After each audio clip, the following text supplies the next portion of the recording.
প্রিয় শিক্ষার্থী বন্ধুরা, আশা করি সবাই ভালো আছেন, নিরাপদে আছেন এবং সুস্থ আছেন। আজকে আমরা আলোচনা করব সাক্ষ্য আইনের সর্বশেষ দুইটি topic. Topic 4, doctrine of estoppel, এবং টপিক 5-এ আছে লিডিং কোশ্চেন। এই পাঁচটি টপিক থেকে যে প্রশ্নগুলো করেছে, আশা করি নেক্সট রিটেন পরীক্ষায় এখান থেকেই কমন পাওয়ার সম্ভাবনা আছে। তারপরও পরীক্ষা যখন এগিয়ে আসবে, এমসিকিউ পরীক্ষার পর আরো দু একটা টপিক যুক্ত করার আমার ইচ্ছে আছে, সে কাজ চলছে। তো আপাতত আমরা এই টপিক গুলোর শেষ করব, তারপরে প্রয়োজনে যে বাড়তি টপিক আছে সেগুলো রিভিশন ক্লাসে আমরা দেখব। আশা করি সবকিছু ঠিক আছে। আচ্ছা, সেলিম সেলিম রেজা ভাই লাইনে এসে বলবেন সবকিছু ঠিক আছে কিনা। হ্যাঁ, সবকিছু ঠিক আছে, শুনতে পাচ্ছি। আপনি সুস্থ হয়েছেন? অসুস্থ ছিলেন বললেন। যে সুস্থ হয়েছি। আচ্ছা, যেহেতু সুস্থ হয়েছেন, সামনে শুক্রবারে শনিবারে পরীক্ষা আছে দুইটা, অ্যাটেন্ড করার চেষ্টা করবেন। ইনশাল্লাহ। ইনশাল্লাহ। আচ্ছা, তাহলে স্ক্রিনে নোট দেখা যাচ্ছে, হ্যাঁ, হ্যাঁ। আমাকে দেখতে পাচ্ছেন, সবকিছু ঠিক হ্যাঁ, আছে হ্যাঁ, তাই তো? সব ঠিক আছে। হ্যাঁ। আচ্ছা, ধন্যবাদ। আপনার ওখানে নয়েজ না থাকলে আপনি লাইনে থাকতে পারেন, আর যদি কথা বলার দরকার হয় আশেপাশে কারোর সাথে, তাহলে লাইন অফ করে দিয়ে কথা বলবেন। ঠিক আছে। আচ্ছা, প্রথম প্রশ্ন হচ্ছে, সাক্ষ্য আইনের সংশ্লিষ্ট বিধানাবলীর আলোকে উদাহরণ সহ উদাহরণ দিতে হবে বলেই দেওয়া আছে প্রশ্নে। ডক্ট্রিন অফ এস্টোপেল এবং ডক্ট্রিন অফ ওয়েভার ব্যাখ্যা করুন। চলে যাই উত্তরে।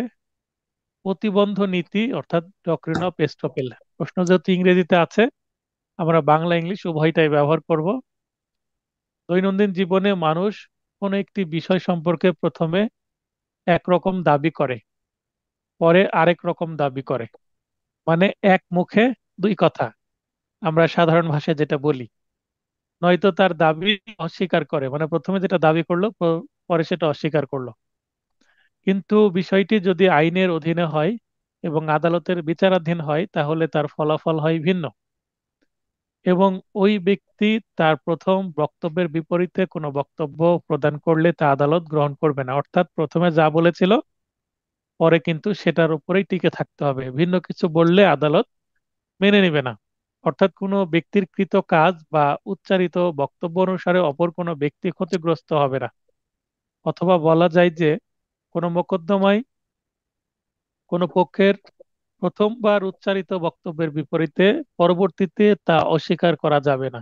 প্রথমে এক কথা বললাম, তার ভিত্তিতে একটা ব্যক্তি একটা বক্তব্য পেশ করলো বা একটা কোনো কাজ করলো, হয়তোবা আপনার কথা একজন একটা ইনভেস্টমেন্ট করেছে, পরবর্তীতে আপনি ভিন্ন কথা বলছেন, আপনার এই কথা বা কাজের দ্বারা আরেকজন ক্ষতিগ্রস্ত হলো। এই বিষয়টি আদালতে সাক্ষ্য প্রমাণাদিতে ডক্ট্রিন অফ এস্টপেল নামে পরিচিত।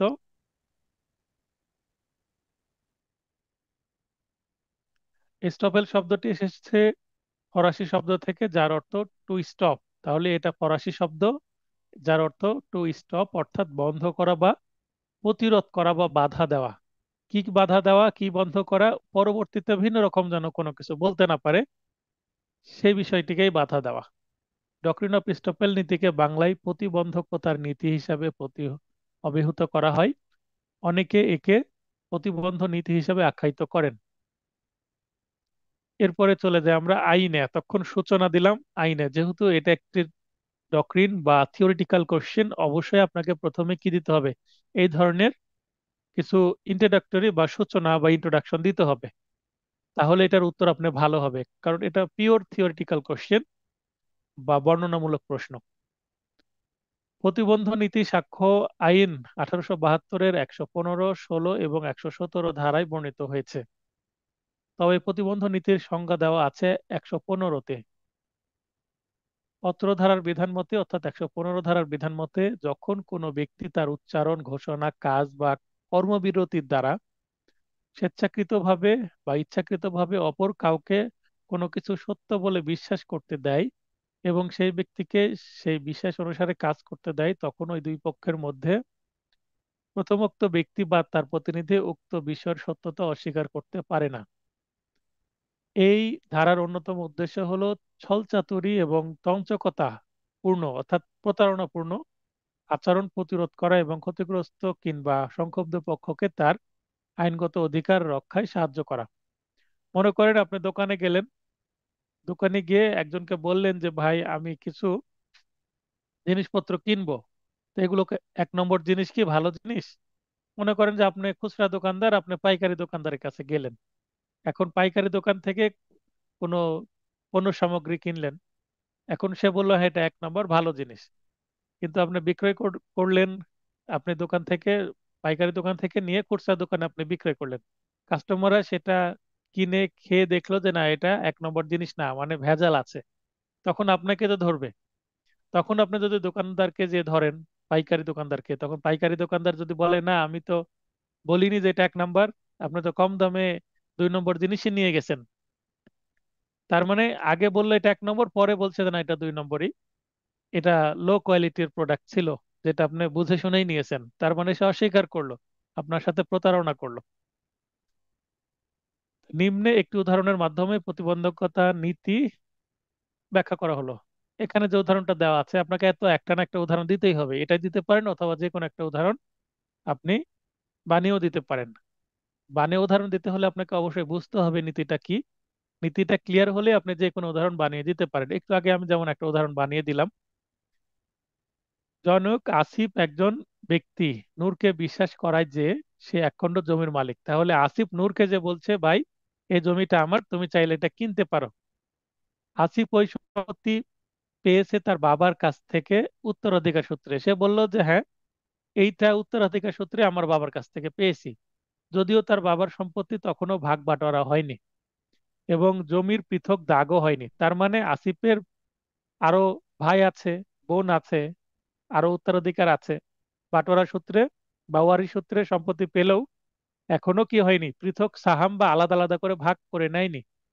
আসিফের বাবা মারা গেছে এটা ঠিক।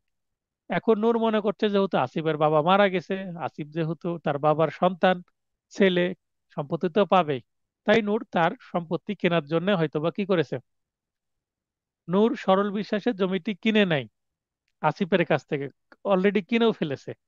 পরে আসিফের বাবার জমি বন্টিত হয় এবং আসিফ ওই জমিটি পায়। তাহলে যেই জমিটি কিনেছে সেই জমিটি আসিফ পায়। মনে করেন একটা খতিয়ানের 101 নম্বর দাগের সম্পত্তি আসিফ পেয়েছে এবং অলরেডি 101 দাগের সম্পত্তি আসিফ নূরের কাছে বিক্রয় করে দিয়েছে। মনে করেন নূরের কাছে 2022 সালে বিক্রয় করে দিয়েছে, কিন্তু তাদের ভাগ বাটারা হলো 2024 সালে, 2 বছর পরে। এখন আসিফ দাবি করে যে নূরের কাছে ওই সম্পত্তি বিক্রি অবৈধ। কেন অবৈধ? কেননা আসিফ যখন, তখন জমির মালিকই ছিল না। তার মানে জমির মালিক যেহেতু আমি 24 সালে হয়েছি, এখন নূরকে যে বলছে ভাই আমি তোমার কাছে যে 22 সালে জমিটা বিক্রয় করেছিলাম ওই সময় তো আমি মালিক ছিলাম না, আমি 24 সালে এসে মালিক হয়েছি, যদি আমি এই জমিটা না পেতাম অন্য জমিটা পেতাম তাহলে তো সমস্যা হতো। অতএব কি করো, আমি তোমাকে যে 20 লক্ষ টাকায় জমিটা বিক্রয় করেছি তুমি টাকা ফেরত নাও এবং আমার জমি দিয়ে দাও, এই ধরনের হয়তো বা দাবি করছে। এখন দুইজনের একটা, দুইজনের যে কোনো একটা পক্ষ আদালতে চলে যাবে, হয় আসিফ যাবে বা নূর যাবে। এই জমিনে যেহেতু ঝামেলা চলছে, আদালত তার প্রথম জবানকেই গ্রহণ করবেন। অর্থাৎ আসিফ প্রথমে যে বলেছিল এটা জমির মালিক, মালিক বলেই নূরের কাছে জমি বিক্রয় করেছে, এখন কমন সেন্স থেকেও তো এটা ঠিক যে হ্যাঁ আসিফ তার বাবার সম্পত্তি বিক্রয় করেছে, পরবর্তীতে ওই জমিটাই সে পেয়েছে, কিন্তু আবার সেটা নূরকে দিতে অস্বীকার করছে। এটা তো কমন সেন্সেও কেউ মেনে নেবে না। আদালতেও যাওয়া লাগবে না, এমনি যদি এলাকায় কোনো সালিশ হয় তাও মেম্বার চেয়ারম্যানই কিন্তু নূরকেই বলবে জমি নূরেরই থাকবে, কারণ এটা তো তোমার জমি, তুমি তো পেয়েছো পরবর্তীতে। তো আসিফ যেন এই সম্পত্তি আমার ওই সময় ছিল না তাই এই বিক্রয়টা অবৈধ, এখন তুমি টাকা নিয়ে বা টাকা না নিয়ে হয়তো বা জোর করে আসিফ তার সম্পত্তি দখলের চেষ্টা করছিল। তো এইটা করতে গেলে আইন বাধা দিবে এবং পরবর্তীতে অস্বীকারকে খারিজ করবেন। অর্থাৎ এটি হচ্ছে প্রতিবন্ধকতা নীতি বা প্রতিবন্ধ নীতি। আসিফ আদালতে বাদী হয়ে যাক বা নূর বাদী হয়ে আদালতে মামলা করুক, সবসময় কিন্তু নূরের পক্ষে রায় আসবে। আসিফ পরবর্তীতে অস্বীকার করলেও সেটা অস্বীকার করতে দেওয়া হবে না।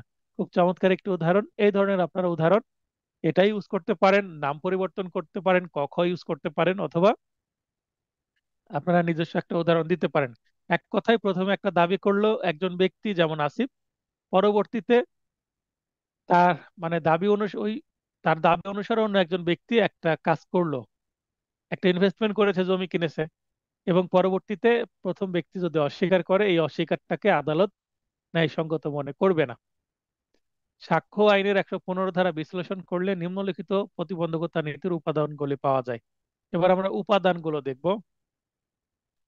যে ব্যক্তির বিরুদ্ধে প্রতিবন্ধ নীতি প্রয়োগ করা হবে তার দ্বারা কৃত তার কোনো ঘোষণা, কাজ বা কার্যবিরতি থাকতে হবে। যেমন এর আগে আসিফ নূরকে যে বললো এটা আমার জমি, তুমি কিনো, কারণ নূরকে কি করলো, একটা প্রস্তাব দিল, তার মানে একটা কাজ করলো। জমি বিক্রয়ের প্রস্তাব কিন্তু নূর কিন্তু নিজে থেকে আসেনি, নূরকে প্রস্তাব দেওয়া হয়েছিল। উক্ত ব্যক্তি কাজটি ইচ্ছাকৃতভাবে বা স্বেচ্ছায় করবেন, তাহলে আসিফ কাজটি কিন্তু স্বেচ্ছায় করেছিল, নিজের জমিটা কিন্তু নিজে স্বেচ্ছায় বিক্রয় করেছে, নূর কিন্তু তাকে চাপ সৃষ্টি করে জোর করে নিয়ে নেয়নি।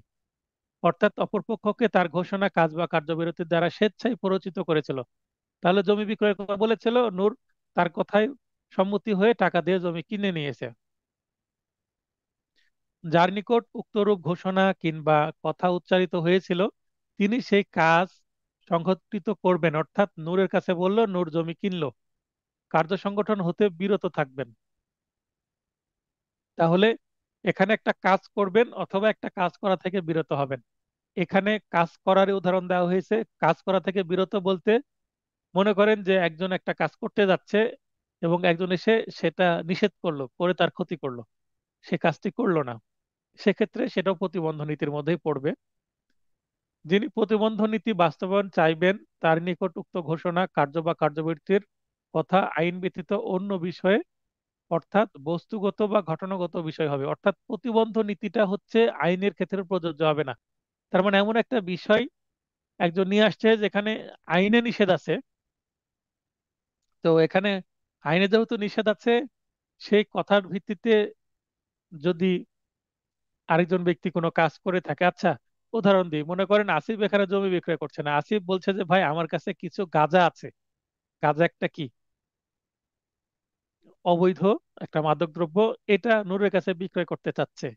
এখন নূর সেটা নিতে চাইলো, সে বলল গাঁজার এই যে কোয়ান্টিটি এবং মানে কোয়ালিটি খুব ভালো। এখন তাকে 20 কেজি গাঁজা হয়তো বা দিয়েছে, এবং এই 20 কেজি গাঁজার দাম নিয়েছে, কিন্তু হয়তো বা কম দিয়েছে, 15 কেজি দিয়েছে। তো এই ধরনের একটা ঝামেলা হয়েছে। তার মানে কথা দুই রকম হয়েছে। প্রথমে বললে এটা 20 কেজি এবং খুব ভালো মানের পণ্য, পরে বলছে যে না এটা, পরে দেখা গেল সে 20 কেজির কাছে 15 কেজি দিয়েছে এবং খারাপ মানের পণ্য দিয়েছে। এখন যেহেতু এটা অবৈধ লেনদেন, আইনে তো এই ধরনের লেনদেন কি করে না, পারমিট করে না, মাদকদ্রব্য বিক্রয় কি পারমিট করে না, তাই নূর কিন্তু আদালতে যেতে পারবে না। যদিও এখানে আসিফ নূরকে ঠকিয়েছে, এই অবৈধ কাজে কিন্তু আবার প্রতারণা করেছে। আর এখন কি মানে নূর আদালতে যেতে পারবে যে আমাকে 20 কেজি দেওয়া দিতে চেয়েছিল, ভালো দিতে চেয়েছিল, দিয়েছে 15 কেজি এবং খারাপ? কারণ এটা অবৈধ জিনিস, এই কারণে এটা হবে না। এটা আইন দ্বারাই কি বারিত আছে। কোন শর্তের উপর ভিত্তি করে প্রতিবন্ধ নীতি দাবি ও কার্যকর করা যাবে সে সম্পর্কে গায়সী বনাম ধানসুখলাল মামলায় ভারতের সুপ্রিম কোর্ট বলেছেন যে, আমরা কেস ল একটা দিচ্ছি, কারণ যেহেতু আইনে স্পষ্টভাবে কোনো কিছু নাই, খুব ভালোভাবে নাই বিস্তারিত এই নীতি সম্পর্কে, তাই কেস ল দিলে এই প্রশ্ন উত্তরটা আরো সুন্দর হবে। যদি 10 বা 7, 8, 9 নম্বরের জন্য প্রশ্ন হয়, 7-এর বেশি নম্বরের জন্য প্রশ্ন হলে অবশ্যই আপনাকে কেস ল দিতে হবে উদাহরণ সহ। প্রতিবন্ধ প্রয়োগের জন্য প্রথমে সত্য বলে অন্যের মনে বিশ্বাস জন্মাতে হবে, যেটা আসিফ করলো নূরের মনে। অতঃপর শেষোক্ত ব্যক্তি ওই বিশ্বাসের বশবর্তী হয়ে কাজ করবে। নূর জমি কিনেছে, প্রথম ব্যক্তির কথিত মতে শেষোক্ত ব্যক্তি মানে পরের ব্যক্তি, মানে নূরের কথা বলা হচ্ছে, কোনো কাজ না করলে প্রতিবন্ধকতার নীতি প্রযোজ্য হবে না। অর্থাৎ আসিফ নূরকে জমি বিক্রয়ের কথা বলল, জমি যদি নূর কিনে নেয় তাহলে তো প্রতিবন্ধক নীতি কাজ হবে, কিন্তু জমি যদি না কিনে নূর, তাহলে তো এখানে আর পরবর্তীতে কোনো ঝামেলাই নাই। যেহেতু কিনছেই না, না কিনলে তো বাস্তবে ঝামেলাই তৈরি হবে না। 115 ধারায় বর্ণিত প্রতিবন্ধ নীতি স্পষ্ট করতে গিয়ে লাহোর হাইকোর্ট রমাতন বনাম মোহাম্মদ মামলায় বলেন যে এই ধারার নীতি তখনই প্রযোজ্য যখন কোনো ব্যক্তি তার কাজ বা কার্যবিরতি বা ঘোষণার দ্বারা অপরকে প্রভাবিত করবে এবং অপর ব্যক্তি তাতে আস্থা স্থাপন করে কাজ করে থাকবেন। একই কথা কিন্তু বারবার আসছে। আরো একটি কেস ল, করাচি পৌরসভা বনাম মুসা আদম মামলায় করাচি হাইকোর্ট বলেন যে স্বীকৃত বাধা বা নীতি তখনই প্রযোজ্য হয় কোনো ব্যক্তির প্রতিশ্রুতির দ্বারা অপরকে তার সিদ্ধান্তের বিরুদ্ধে কাজ করতে পরিচিত করবে। এখানে তারা লেখা আছে, এই তারাটাকে তার হবে, রয়ের আকারটা কেটে দেন। আরো একটি কেস ল, 53 DLR 522 পৃষ্ঠা। এ মামলায় বলা হয়েছে যে যে ক্ষেত্রে কোনো পক্ষ তার কার্য বা কথা দ্বারা অন্য পক্ষের নিকট সুস্পষ্ট প্রতিশ্রুতি প্রদান করে, সেক্ষেত্রে উক্ত প্রতিশ্রুতিকারী তার প্রতিশ্রুতি হতে পরবর্তীতে নিজেকে সরিয়ে নিতে বা সরিয়ে নিতে অধিকারী হবে না। তাহলে দেখেন প্রতিটা বিষয় কিন্তু প্রতিবন্ধ নীতির যে সংজ্ঞা সেটাকে ব্যাখ্যা করছে। এখন আপনারা অনেকে বলতে পারবেন এখানে আমি 4টা কেস ল দিয়েছি, 4টা কি দিতে হবে? অ্যাটলিস্ট 2টা দেন। বেশি কেস ল দিয়েছি, যেটা আপনার মনে থাকবে সেটা লিখবেন, এই কারণে। অতিরিক্ত থাকলে সমস্যা নেই, কম থাকলে সমস্যা, ভুলে যাবেন। বেশি থাকলে যেটা সহজ মনে হয়, যে গল্পটা যে কথাগুলো মনে রাখতে পারবেন সেটা উত্তর করবেন। আচ্ছা, এই ছিল স্টপেল নীতি। এবার আমরা পড়বো ওয়েভার বা দাবি পরিত্যাগ নীতি, ডক্ট্রিন অফ ওয়েভার। দাবি পরিত্যাগ নীতি বা ডক্ট্রিন অফ ওয়েভার হচ্ছে কোনো কিছু গিফট করে সেটা আর ফিরিয়ে নেওয়া যায় না। আমরা আদালতে এই ধরনের কয়েকটা মামলা আমার কাছে আসছে, আমি বিবাদী পক্ষে নিযুক্ত হয়েছি।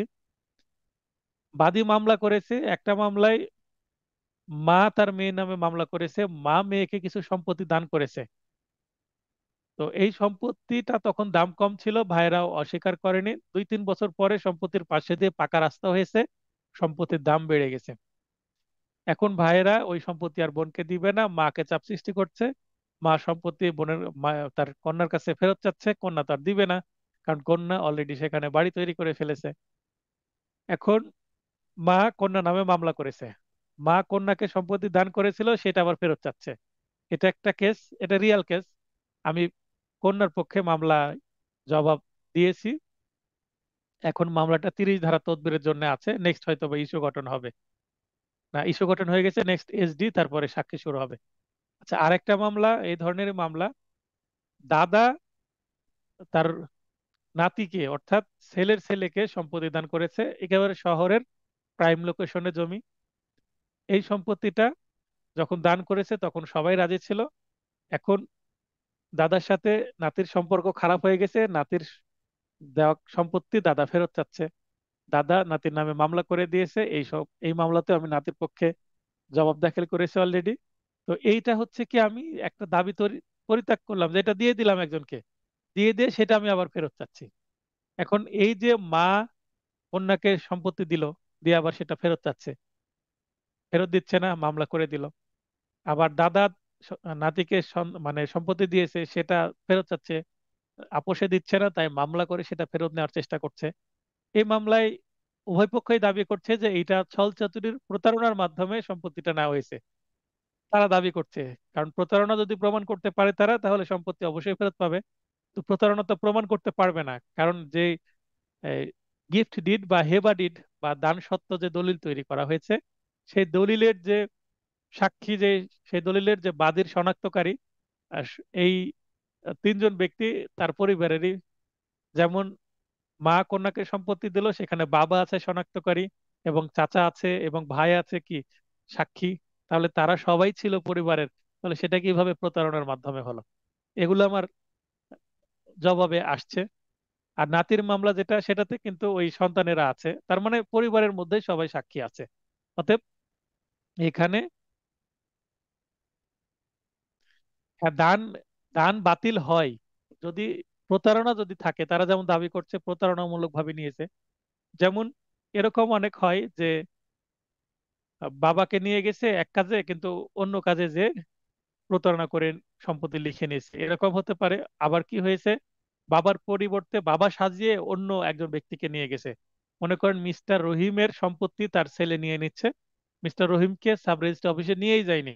রহিমকে সাজিয়ে রহিম সাজিয়ে অন্য কাউকে নিয়ে গিয়ে প্রতারণা করেছে, যেমন ওই যে ছদ্মবেশে প্রতারণা, এই ধরনের ঘটনা ঘটেছে, জালিয়াতি যেটাকে বলা হয়। ডকুমেন্টারি প্রতারণাকে জালিয়াতি বলে। তো জালিয়াতির যদি বিষয় থাকে, প্রতারণার বিষয় থাকে, তাহলে সেটা দলিল যদি বাতিল হয়ে যায় তাহলে সম্পত্তি ফেরত আসবে। তাছাড়া তো দান করা সম্পত্তি সাধারণত ফেরত আসবে না। এটাকেই আসলে ওয়েভার বলা হচ্ছে। এবার আমরা পড়বো, এই গল্পটা যদি মনে থাকে ওয়েভার কি, বুঝতে খুবই সুবিধা হবে। ওয়েভার শব্দটার সাথে পরিচয় হবে যারা বিশেষ করে প্রাইভেট ভার্সিটিতে পড়া সম্পর্কে বিষয় জানেন, যে প্রাইভেট ভার্সিটিতে পড়লে রেজাল্ট ভালো করলে বা অনেক সময় ইন্টারমিডিয়েট রেজাল্ট ভালো হলে সেটার ভিত্তিতে, রেজাল্টের ভিত্তিতে বা পারফরমেন্সের ভিত্তিতে 20%, 25% বা 50% বা 100% ওয়েভার দেওয়া হয়। যে টিউশন ফি প্রাইভেট ভার্সিটির, সেখান থেকে একটা পার্সেন্টেজ ওয়েভার দেওয়া হয়, তার মানে সেমিস্টার ফি কম লাগবে। ওয়েভার শব্দটা সেখানে বেশি প্রচলিত আমি দেখেছি। তো এই যে ওয়েভার মানে দাবি পরিত্যাগ করছে, যে 100% ওয়েভার দেওয়া হলো একটা স্টুডেন্টকে, তার মানে তাকে কোনো টাকা দিতে হবে না টিউশন ফি, হয়তোবা জাস্ট তাকে একটা মিনিমাম ফি দিতে হবে, যেটা রেজিস্ট্রেশন ফি প্লাস পরীক্ষার যে ফি, সেটা অ্যাকচুয়াল যে টিউশন ফি সেই টাকাটা দিতে হবে না। ওয়েভার এর ধারণাটি চুক্তি আইন থেকে এসেছে।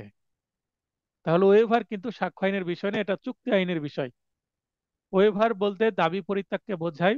কোনো ব্যক্তি স্বেচ্ছায়, জ্ঞাতসারে, স্বেচ্ছায় মানে নিজ ইচ্ছায়, জ্ঞাতসারে মানে সবকিছু জেনে বুঝে কোনো বৈধ অধিকার উপেক্ষা করলে বা বর্জন করলে বা মৌখিক, লিখিত বা অব্যক্ত রূপে দাবি পরিত্যাগ করলে বা কোনো সুযোগ সুবিধা ভোগ করবে না মর্মে ঘোষণা দিলে উক্ত অধিকার পুনরায় দাবি করতে গেলে বাধাগ্রস্ত হবে। ওই যে সম্পত্তি দিয়ে দিয়েছি সেটা আবার ফেরত চাচ্ছি, তাহলে আইন তাকে বাধা দিবে যে একবার দিয়ে দিয়েছেন সেটা আর ফেরত নেওয়া যাবে না। এটি ওয়েভার নীতির মূল বক্তব্য। ওয়েভার নীতির অত্যাবশ্যকীয় বা আবশ্যকীয় শর্তগুলো হলো, ন্যূনতম দুইটি পক্ষ থাকবে, মানে একটি পক্ষ একটা সম্পত্তি দিয়ে দেবে আর একটা পক্ষ সম্পত্তি নিবে, দুইটি পক্ষ তো থাকতেই হবে। একজন দাবি ত্যাগ করবে এবং আরেকজন দাবি ভোগ করবে। এক পক্ষ দাবি ত্যাগ করবে, অন্য পক্ষ তা গ্রহণ করবে। দাবি ত্যাগ স্বেচ্ছায় এবং সুনির্দিষ্ট উদ্দেশ্যে হতে হবে। কেন দাবি ত্যাগ করলো সেটা বলতে হবে, যেমন হেবা বা সম্পত্তি দান করলে কিন্তু ভালোবাসার ভিত্তিতে তার সেবা যত্ন এগুলোতে মুগ্ধ হয়ে দান করেছে। অনেক সময় দানের বিপরীতে একটা গিফট হিসাবে একটা জায়নামাজ বা কোরআন শরীফ, এগুলো অনেক সময় দলিলে লেখা হয় যে হ্যাঁ, এই দাবির পরিবর্তে যিনি সম্পত্তি গ্রহণ করলেন তিনি আবার এই ভালোবাসার প্রতিদান স্বরূপ কি করলো, একটা জায়নামাজ, তারপর কোরআন শরীফ এগুলো দান করলো। অন্যান্য ধর্মের ক্ষেত্রেও অন্য কিছু হতে পারে। তো এই যে বিনিময়ে একটা মূল্য রাখা হলো, যে যেহেতু ভালোবেসে কোনো কিছু দান করছে, আমি ভালোবেসে একটা কোরআন শরীফ বা একটা জায়নামাজ বা আমি পোশাক একটা দান করছি, একটা বিনিময় রাখা হলো। তাহলে এইটা আরো স্ট্রং একটা দলিল হয়। ওয়েভার নীরব আচরণ বা অব্যক্ত রূপেও উদ্ভূত হতে পারে।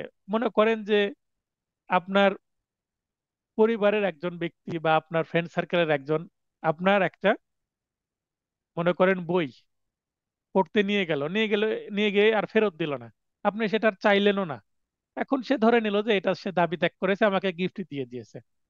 অথবা হয়তোবা আপনার একাধিক মোবাইল ফোন আছে, আপনি একটা মোবাইল ফোন আপনার ফ্রেন্ডকে ব্যবহার করতে দিলেন, এখন সে ভাবলো সেটা তাকে গিফট করে দিয়েছেন। হয়তোবা আপনি ভাবছেন যে এক সপ্তাহের জন্য আপনি মোবাইল ফোনটা আপনার ফ্রেন্ডকে দিয়েছেন।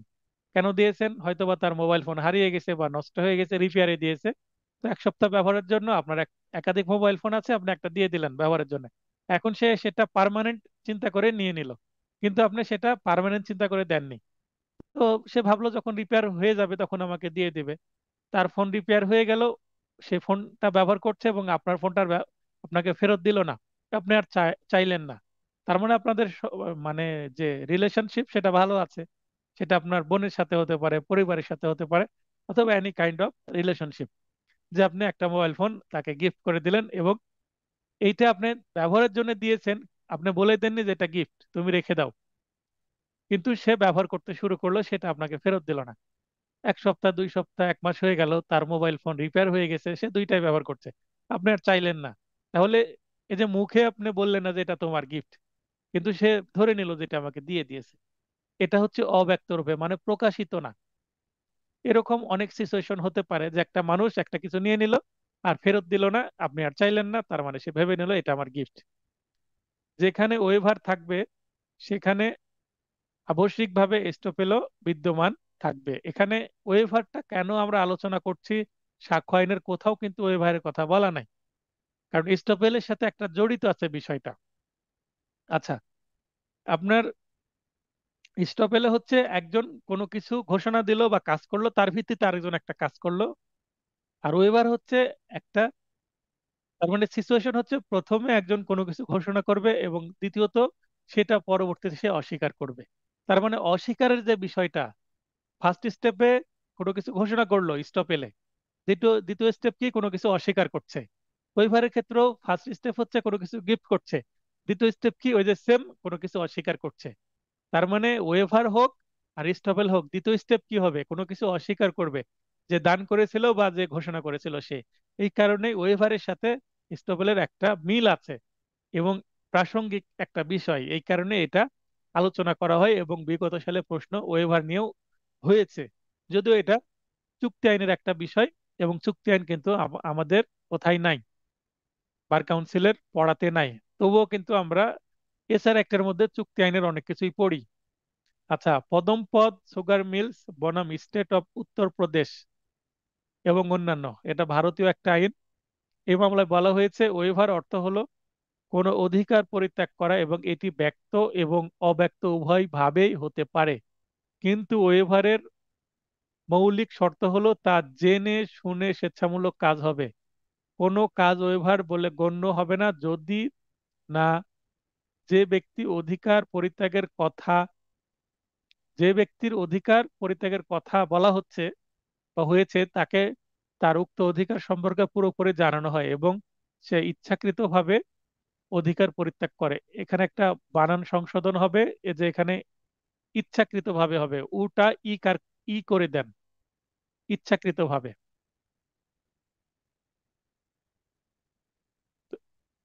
তাহলে এই ছিল আমাদের ওয়েভার নীতি। ওয়েভার নীতির আলোচনা একটু কম, একটা মাত্র কেস ল দিয়েছি। তো এখানে বলা হচ্ছে যে দাবি আমি যে পরিত্যাগ করব সেটা আমার জিনিস, আমি দাবি করতে পারি। মনে করেন মোবাইল ফোন আমার, আমি কাউকে দান করে দিতে পারি, আমি গিফট করতে পারি, কিন্তু যে জিনিসটা আমি আমার না সেটাকে আমি গিফট করতে পারবো, সেটা করতে পারবো না। তাহলে আমার জিনিস জেনে বুঝে যদি আমি গিফট করি সেটা ওয়েবার হিসাবে কাজ করবে, তাছাড়া কিন্তু করবে না। যেটার উপরে আমার অধিকার নাই সেটা আবার আমি অন্যের অধিকারে কি করে পরিণত করতে পারি। আচ্ছা, এরপরে পরের প্রশ্ন হচ্ছে কোন আইনের বিরুদ্ধে স্টপেল হতে পারে কি। আইনের বিরুদ্ধে স্টপেল, স্টপেল নীতিটি আইনের বিরুদ্ধে কার্যকর হয় না। মূলত আইনের বিরুদ্ধে কার্যকর না হওয়ার কিছু কারণ রয়েছে, যেমন একটা কেস ল প্রথমে আসছে government of Bangladesh versus doctor Mohammad Nazrul Islam Bhuiyan. এটা সিভিল ডিএলআর এডি 255, 66 ডিএলআর এর একটি মামলা। এ মামলায় আইন লঙ্ঘন করে তখন 60 ফিটের ভবন নির্মাণের অনুমতি দেওয়া হয়। তখন আদালত সে অনুমোদনটি অকার্যকর এবং বাতিল করেন। আইন সকলেই জানে, এটা স্বাভাবিকভাবে ধরে নেওয়া হয়। তাই আইনের অজ্ঞতার কারণে অন্যের কথায় বিপদে পড়লে প্রতিবন্ধ মতবাদ কার্যকর বা প্রয়োগ করা যায় না। যেমন একজন অপ্রাপ্তবয়স্ক বালক নিজেকে প্রাপ্তবয়স্ক দাবি করে। আচ্ছা, এই যেমনের আগে যতটুকু বললাম, এই যে মামলায় কি হয়েছে, মনে করেন যে একটা এলাকায় 60 ফিটের ভবন নির্মাণের অনুমতি আছে। এখন 60 ফিটের যদি বেশি কেউ ভবন নির্মাণের অনুমতি দেয় বা ওই জায়গায় 60 ফিটের ভবন নির্মাণের অনুমতি নাই, 60 ফিটের কম হবে, মেবি 50 ফিটের পর্যন্ত পারমিশন আছে, 50 ফিটের বেশি 60 ফিট দিয়েছে। এখন 60 ফিট যেহেতু দিয়েছে, আইনে যেহেতু নাই, এখানে যে অনুমতি দিয়েছে সে আইন লঙ্ঘন করে অনুমতি দিয়েছে। তো যেহেতু এই স্টপেলটাকে যদি কার্যকর করা করা হয় তাহলে আইনের বিপরীতে চলে যাবে না। এর আগে যেমন আমি ওই যে মাদক বা গাঁজা যে বিক্রয়ের একটা চুক্তি ছিল সেটা সম্পর্কে কথা বললাম, ঠিক একই টাইপের। যেটা আইনে নাই সেটা সম্পর্কে কেউ যদি প্রতিশ্রুতি দেয় এবং সেই অনুসারে কেউ যদি কাজ করে ক্ষতিগ্রস্ত হয়, তাহলে এই যে প্রথম যে ব্যক্তি পরে যদি অস্বীকার করে সেটা কিন্তু তাকে কি করা যাবে না, এই স্টপেল দ্বারা সিভিল মামলায় ক্ষতিগ্রস্ত করা, মানে দাম, মানে স্টপেলের মাধ্যমে সিভিল মামলায় তার থেকে কোনো প্রতিকার পাওয়া যাবে না। তবে হ্যাঁ, যদি প্রতারণা থাকে তাহলে অবশ্যই ফৌজদারি মামলায় চিটিং কেস তার বিরুদ্ধে করা যাবে। যেমন একজন অপ্রাপ্তবয়স্ক বালক নিজেকে প্রাপ্তবয়স্ক দাবি দিয়ে ঋণ করলে, মনে করেন যে একজন 17 বছর বয়সের একজন ছেলে, তার যে আইডি কার্ড হয়নি, সে হয়তো বা একটা ন্যাশনাল আইডি ক্রিয়েট করলো, কি আইডি, ভুয়া ন্যাশনাল আইডি তৈরি করলো, অথবা তার জন্ম নিবন্ধন কার্ড বয়সটা কি টেম্পার করলো, যে ফটোকপি করে তার জন্ম নিবন্ধন ফটোকপি দিচ্ছে, বলছে আমার এখনো কি হয়নি, ভোটার আইডি হয়নি, প্রক্রিয়াধীন আছে। অথবা ভোটার আইডি একটা ক্রিয়েট করলো মানে ফরজারি করে বা জালিয়াতির মাধ্যমে। পাওনাদার পরে টাকা দাবি করলে অপ্রাপ্তবয়স্ক বালকটি নিজের বয়সের অজুহাত তুলতে পারে এবং বলতে পারে আইনত চুক্তি মূলে তার ঋণ করার সুযোগ ছিল না। তার মানে 17 বছরের ছেলে ব্যাংক থেকে লোন নিয়েছে এবং পরে লোনের টাকা পরিশোধ করছে না, ব্যাংক তার নামে মামলা করতে গেলে সে মামলায় বা সে দাবি করছে আমার তো বয়সই হয়নি 18 বছর, আপনি আমাকে কেন ঋণ দিয়েছেন। সুতরাং আইন লঙ্ঘনের সুযোগ সৃষ্টি হবে, এমন কোনো বিষয়ে প্রতিবন্ধ নীতির প্রয়োগ হবে না। এখানে এখানে প্রতিবন্ধ নীতি কাজ করবে না। তবে হ্যাঁ, প্রতারণা করেছে যেহেতু ছেলেটি, তার নামে চিটিং কেস হতে পারে ফৌজদারি আইনে, 420 বা 416 ধারায় মামলা হতে পারে, 417 ধারায় মামলা হতে পারে। কিন্তু এখানে প্রতিবন্ধ নীতি প্রয়োগ করে তার থেকে ঋণের টাকা আদায় করা যাবে না। তার মানে এখানে অর্থ ঋণ আইনে মামলা হবে না। অর্থ ঋণ আইন হচ্ছে 2003 সালের সিভিল একটা মামলা। কারো কাছ থেকে টাকা পেলে ব্যাংক তার বিরুদ্ধে অর্থ ঋণ আইনে মামলা করতে পারে। এই মামলা করতে পারবে না এই 17 বছরের ছেলের নামে, কারণ সে এখানে ফ্রড করেছে। আর তার মানে জালিয়াতি এবং প্রতারণার মামলা হতে পারে এই ছেলের নামে, কিন্তু সিভিল মামলা হবে না। মানে টাকা যে ঋণ দিয়েছে, ঋণ উদ্ধারের মামলা হবে না এর বিরুদ্ধে। আরেকটা কেসলা পড়ি,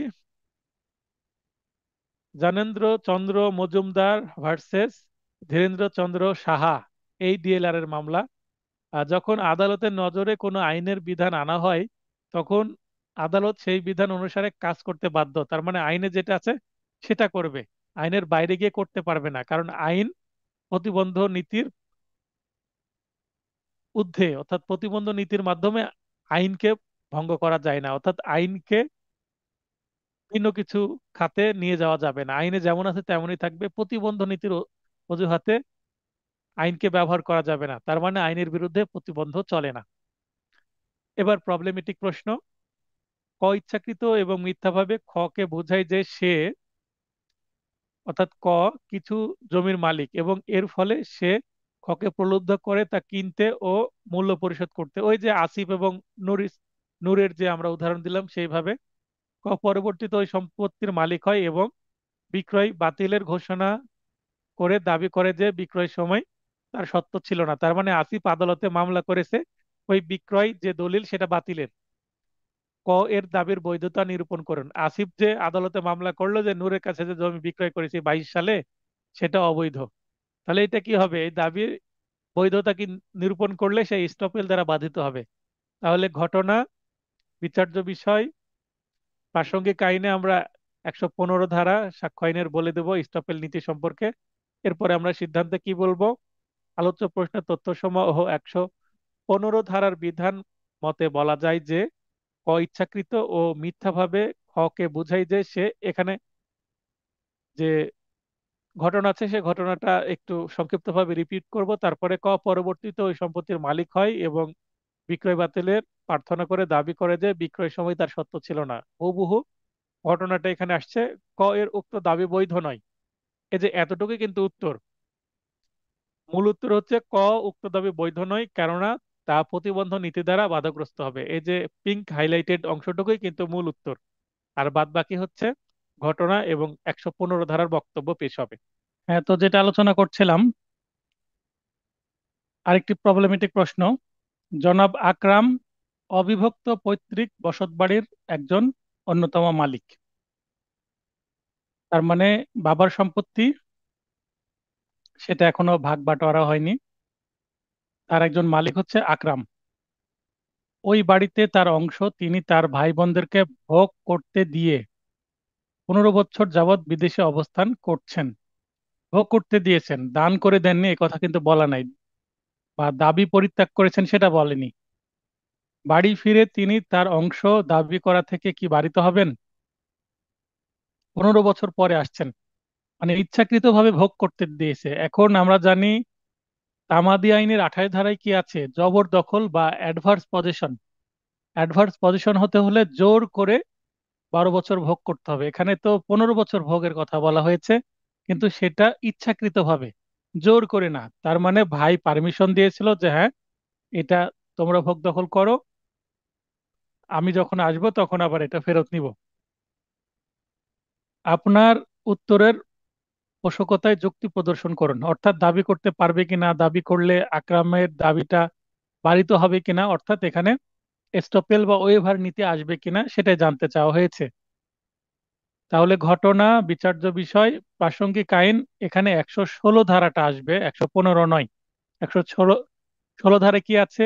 এই ধারার বিধান মতে দখলকারী অর্থাৎ সত্ত্ববান ব্যক্তি অনুমতিক্রমে ব্যবহারকারী বা প্রজার প্রতিবন্ধ নিম্নরূপ: যেমন ভাড়াটিয়া বা ব্যবহারকারী তার স্থলবর্তী প্রতিনিধি কর্তৃক ব্যবহার শুরুর সময় তার মালিকের উক্ত স্থাবর সম্পত্তিতে সত্ত্ব ছিল না মর্মে পরবর্তীতে কোনো সময় তা অস্বীকার করতে পারবে না। ধারাটির উদ্দেশ্য হলো প্রতারণামূলকভাবে দখলমূলে স্থাবর সম্পত্তিতে সত্ত্ব অর্জনকে বাধাগ্রস্ত করা। মনে করেন যে একজন ব্যক্তি একটা বাড়ি ভাড়া বা একটা ফ্ল্যাট ভাড়া নিচ্ছেন। যখন ফ্ল্যাট ভাড়া নিচ্ছেন সেটা মৌখিকভাবে হতে পারে, আবার একটা রিটেন মানে ডিডের মাধ্যমে হতে পারে, রেন্ট ডিডের মাধ্যমে। তো এখানে খুব কম ক্ষেত্রেই রিটেন ডিড হয়, মৌখিকভাবে অনেক ভাড়া হয়।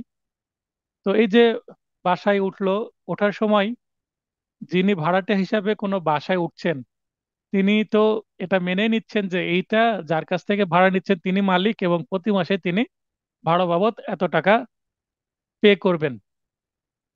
তো এই যে প্রতি মাসে টাকা দিচ্ছেন, এটাই তো প্রমাণ করে যে তিনি মালিক না, তিনি ভাড়াটিয়া, এবং যিনি মালিক তিনি মাসে মাসে ভাড়া পাচ্ছেন। এখন এক ব্যক্তি যদি 12 বছরের বেশি সময়, মনে করেন 15-20 বছর যদি একটা বাসায় ভাড়া থাকে, তো 20 বছর ভাড়া থাকলেই কি সেই বাসা কি দখল বলে তার হয়ে যাবে? হবে না, কারণ এটা তো জোর করে দখল না, এটা হচ্ছে অনুমতিক্রমে দখল। এই কারণে 116 ধারা হচ্ছে কোনো বাসা বা কোনো বাড়ি বা কোনো স্থাবর সম্পত্তি বা অস্থাবর হতে পারে। একজন, মনে করেন যে এই জনাব আকরাম সাহেব, তার একটা কার আছে, সেই কারটা তার এক ভাইকে ব্যবহার করতে দিয়ে চলে গেল, 15 বছর পরে এসে সে কারটা যদি ফেরত চায়, চাইতেই পারে, কারণ সেটা তো আর লিখে দিয়ে যায়নি বা দান করেনি, ব্যবহার করতে দিয়েছে। এতদিন যে ফ্রি ফ্রি ব্যবহার করেছে, সেটার জন্য তো তার প্রতি কৃতজ্ঞতা স্বরূপ সে চাওয়ার সঙ্গে সঙ্গে দিয়ে দেওয়া উচিত। কিন্তু তা না দিয়ে সে বলছে না, এটা আমি দিব না কারণ আমাকে এটা দিয়ে দিয়েছে। এটা তো হবে না। তার মানে আকরাম সাহেব যদি দাবি করে সম্পত্তি, অবশ্যই তিনি পাবেন। আচ্ছা, সিদ্ধান্তে কি বলতে পারি আমরা? আলোচ্য প্রশ্নের তথ্যসমূহ ও 116 ধারার বিধান মতে বলা যায় যে জনাব আকরাম অবিভক্ত পৈতৃক বসতবাড়ির একজন অন্যতম মালিক। ওই বাড়িতে তার অংশ তিনি তার ভাই বোনদেরকে ভোগ দখল করতে দিয়ে 15 বছর যাবৎ বিদেশে অবস্থান করেছেন। বাড়ি ফিরে তিনি তার অংশ দাবি করা থেকে কি বারিত বাড়ি ফিরে তিনি তার অংশ দাবি করা থেকে বারিত হবেন না। একটু সংশোধন করে নেবেন, এখানে কি আছে, হ্যাঁ, এই কিটা কেটে দিতে হবে। বাড়ি ফিরে তিনি তার অংশ দাবি করা থেকে বারিত হবেন না, কি দিলে তো প্রশ্ন হয়ে গেল। তাই কি কেটে দিলে এটা উত্তর হয়ে গেল যে বারিত হবেন না, তার মানে তিনি মামলা করলেই মামলায় তিনি জিতে যাবেন, ডিগ্রি পাবেন। কেননা তিনি মালিক হিসাবে তার অংশ তার ভাই বোনদেরকে ভোগ করতে পূর্বেই অনুমতি দিয়েছিলেন। ফলে সাক্ষ্য আইনের 116 ধারায় তার ভাই বোন জনাব আকরামের অংশ অস্বীকার করতে পারবে না। অর্থাৎ মামলায় ভাই বোনের বিরুদ্ধে যখন মামলা করবে আকরাম, তখন এই ভাই বোন যখন লিখিত জবাবে বলবে যে সেইটা আমাদেরকে দান করে গেছে, তো দানের তো দলিল দেখাতে হবে, দলিল দেখাতে পারবে না, তখন সেটা আর অস্বীকার করতে পারবে না। অথবা যদি আকরাম সাহেব চাপ সৃষ্টি করে সেই জমিটা নেওয়ার চেষ্টা করে, তার ভাই বোন যদি আকরামের বিরুদ্ধে মামলা করে, আকরাম হয়ে যাবে বিবাদী। বিবাদী তখন এসে জবাব দিবে, এবং বাদী যে আর্জিত যে দাবিটা করবে তার দাবির সপক্ষে কোনো কি থাকবে না, ডকুমেন্টারি এভিডেন্স থাকবে না, এই কারণেই এটা টিকবে না। আর যদি বলে মৌখিকভাবে দান করে গেছে, তো এইটাও টিকবে না, কারণ সেটা হয়তোবা যথেষ্টভাবে প্রমাণ করতে পারবে না। তো আমরা ধরে নিতে পারি যদি মামলা ফেয়ার বা অনেস্টলি সবকিছু হয়, তাহলে এখানে আকরাম সাহেবই জিতবেন, তিনি জমি ফেরত পাবেন। এরপরে পরের টপিক, টপিক 5, লিডিং কোশ্চেন বা ইঙ্গিতবহ প্রশ্ন। এখন কাউকে যদি প্রশ্ন করা হয় আপনার নাম কি, তিনি তার নাম বললেন। এখন যদি আমি প্রশ্ন করি আপনি কি রহিম, তখন রহিম বলবে হ্যাঁ আমি রহিম। তো প্রথম প্রশ্নটা করলাম আপনার নাম কি, এটা লিডিং কোশ্চেন নয়। পরের প্রশ্ন আমি করলাম আপনার নাম কি রহিম, রহিম যদি বলে হ্যাঁ আমি রহিম, শুধু হ্যাঁ বললেই কিন্তু হয়ে যাবে। তো যখন একটা মামলায় বাদী পক্ষ জবানবন্দি দিবে, বিবাদী পক্ষ বা আসামি পক্ষ যে আইনজীবী আছে, তিনি বাদী পক্ষর আইনজীবীকে কি করবে, জেরা করবে। সিভিল মামলায় বিবাদী পক্ষ যদি জবানবন্দি দেয়, তো বিবাদী পক্ষের বিপরীতে যে বাদী পক্ষের আইনজীবী থাকবেন, তিনি আবার বিবাদী পক্ষের সাক্ষীদের জেরা করবে। অর্থাৎ যে পক্ষের সাক্ষী তারা জবানবন্দি দিবে এবং অপর পক্ষে এসে কি করবে, জেরা করবে। জেরা জেরার উদ্দেশ্য কি, সাক্ষী সত্য বা কথা বলছে না মিথ্যা কথা বলছে সেটা প্রমাণের চেষ্টা করা। অর্থাৎ সাক্ষীর বিশ্বাসযোগ্যতা নষ্ট করে দিয়ে মামলায় অপর পক্ষকে জিতিয়ে দেওয়াই হচ্ছে জেরার প্রধান উদ্দেশ্য। তাহলে আসামি পক্ষে জেরা করলে জেরার উদ্দেশ্য আসামিকে খালাস করা বা আসামির সাজা যত কমানো সম্ভব সেটা করা। আর বিবাদী পক্ষে যদি জেরা করা হয় তাহলে চেষ্টা করা হচ্ছে মামলায় যেন ডিক্রি না পায় বাদী, সেটা সিভিল মামলার ক্ষেত্রে। তো যেটাই হোক না কেন, মনে করেন যে একটা ক্রিমিনাল মামলায় ডিফেন্স লয়ার বা আসামি পক্ষের লয়ার চেষ্টা করছেন আমার আসামিকে খালাস করাবো। তাহলে এখানে যদি বলে যে বাদী পক্ষের যারা সাক্ষী আছে তাদেরকে প্রশ্ন করা হচ্ছে, বলেন যে ঘটনাস্থলে আসামি কি পোশাক পরেছিল, তখন বলল যে প্যান্ট শার্ট পরেছিল। তাহলে এইটা হচ্ছে এক ধরনের প্রশ্ন। আর যদি লিডিং কোশ্চেন করে বলে যে ঘটনাস্থলে আসামি কি লুঙ্গি এবং পাঞ্জাবি পরেছিল, তাহলে এটা লিডিং কোশ্চেন করছে। অর্থাৎ ঘটনাস্থলে কি পরেছিল সেটা প্রশ্নের মধ্যে বলে দিচ্ছে, লুঙ্গি ও পাঞ্জাবি পরেছিল কিনা এটা জানতে চাওয়া হচ্ছে। এবং আসামিকে আসামি যে লুঙ্গি বা পাঞ্জাবি পরেছিল, লুঙ্গি এবং পাঞ্জাবি পরেছিল এই প্রশ্ন করার সঙ্গে সঙ্গে বলবে যে আপনি শুধু বলেন হ্যাঁ বা না, লুঙ্গি আর পাঞ্জাবি পরেছিল কিনা। তখন বাদী পক্ষের বা প্রসিকিউশন পক্ষের সাক্ষী বলবে যে হ্যাঁ পরেছিল। তো আসলে চাচ্ছে যে এটা হ্যাঁ বলুক। পাঁচজন হয়তো বা সাক্ষী আছে, পাঁচজনের দুই একজন যদি হ্যাঁ বলে আসলে লুঙ্গি এবং পাঞ্জাবি পরে ছিল না, এটা যেন অপরপক্ষ ভুল বা মিথ্যা কথা বলে, অপরপক্ষের সাক্ষীতে যেন এলোমেলো হয়, তাই এই ধরনের লিডিং কোশ্চেন করা হয়। হয়তোবা দুইজনকে প্রশ্ন করলো যে আসামি লুঙ্গি এবং পাঞ্জাবি পরেছিল, এবং বাকি তিনজনকে প্রশ্ন করলো যে জিন্স এবং টি শার্ট পরেছিল। আরেকজনকে প্রশ্ন করলো যে ট্রাউজার এবং হাফ হাতা শার্ট পরেছিল। এই ধরনের নানান প্রশ্ন করলো। এখন সবাই যদি এটাতে হ্যাঁ বা না বলে বা বলে যে মনে পড়ছে না, তখন কিন্তু এটা আসামিপক্ষ কি পেল, লিড পেলে। কারণ লিডিং কোশ্চেনের দ্বারা বাদীপক্ষের উত্তর এমন আমরা প্রত্যাশা করছি যেটা প্রশ্নের মধ্যে আছে, হ্যাঁ না উত্তর করলে এখানে আসামি পক্ষের রেজাল্ট চলে আসবে। আচ্ছা, এবার আমরা মানে এখানে গল্পের মাধ্যমে বোঝানোর চেষ্টা করলাম, এবার আমরা পড়ব প্রশ্ন। উদাহরণ সহ ইঙ্গিতবাহী প্রশ্ন সংজ্ঞায়িত করুন। সর্বোচ্চ 5 নম্বরের জন্য আসতে পারে সংজ্ঞা, বা 3 নম্বর। ইঙ্গিতবাহী প্রশ্ন ইংরেজিতে লিডিং কোশ্চেন। দেওয়ানি বা ফৌজদারি যে কোনো মামলায় সংশ্লিষ্ট পক্ষগণ বিভিন্ন ধরনের সাক্ষ্য প্রমাণের ভিত্তিতে রায় তাদের অনুকূলে নিতে চায়। একটু আগে যেটা আমি বলেছি, এ লক্ষ্যে মামলার বিষয়বস্তু প্রমাণের জন্য আসামিকে উভয় পক্ষ প্রশ্ন করে থাকে, সরি, সাক্ষীকে উভয় পক্ষ প্রশ্ন করে থাকে। আইনের ভাষায় এ জাতীয় পদ্ধতিকে জবানবন্দি অর্থাৎ এক্সামিনেশন ইন চিফ, মানে প্রথম নিজের সাক্ষীকে প্রশ্ন করলে এবং সেটার উত্তর দিলে সেটা এক্সামিনেশন ইন চিফ বা জবানবন্দি বলে। এবং জেরা বা ক্রস এক্সামিনেশন বলা হয়, অর্থাৎ যখন অপরপক্ষের আইনজীবী প্রশ্ন করবে তখন জেরা বলা হয় বা ক্রস এক্সামিনেশন বলা হয়। জবানবন্দি এবং পুন জবানবন্দি এবং জেরা চলাকালে অনেক ক্ষেত্রেই পক্ষগণের অ্যাডভোকেট গুরুত্বপূর্ণ ভূমিকা পালন করেন এবং কখনো কখনো বিশেষ প্রশ্ন করে থাকেন, যে প্রশ্নের গর্ভেই উত্তর নিহিত থাকে। আসলে লিডিং কোশ্চেন এর প্রশ্নের মধ্যেই উত্তর লুকিয়ে থাকে, আর এই ধরনের প্রশ্ন করা হয় যেন ব্যাখ্যা দিতে না পারে, সাক্ষী ব্যাখ্যা দিতে না পারে আসলে কি পড়েছিল সেটা যেন সাক্ষী বলতে না পারে। কারণ কি পড়েছিল হয়তো বা মনে আছে, কিন্তু হানা এমন ভাবে প্রশ্ন করে বিভ্রান্তি করা হবে সাক্ষীদের, যেন সাক্ষীরা একটা ভুল বা একটা অসম্পূর্ণ উত্তর দেয়, যেটা আর্গুমেন্টের সময় অ্যাডভান্টেজ নিতে পারে আসামি পক্ষের আইনজীবী, আসামি পক্ষে। তো এটা কিন্তু একটা art of cross examination. Cross এক্সামিনেশনের আপনি কি লিডিং কোশ্চেন করবেন, এটা কিন্তু বারবার ক্রস এক্সামিনেশন করতে করতে একটা অভিজ্ঞতা চলে আসে। একজন অ্যাডভোকেট অনেক জেরা করার পরে কিন্তু আর্ট অফ ক্রস এক্সামিনেশনের একটা জায়গায় পৌঁছাতে পারেন এবং এই জিনিসগুলো বুঝতে শিখেন। একজন নতুন আইনজীবী কখনো ভালো জেরা করতে পারবে না। কি ধরনের প্রশ্ন করতে হবে, কি জবানবন্দি হলো, ইনস্ট্যান্ট সিদ্ধান্ত নিয়ে প্রশ্ন করতে হবে, কারণ হয়তোবা ফরম্যাট থাকে। হয়তোবা এই কারণে বলছি, কারণ অনেকেই ফরম্যাট ব্যবহার করে যেটা আসলে সঠিক নয়।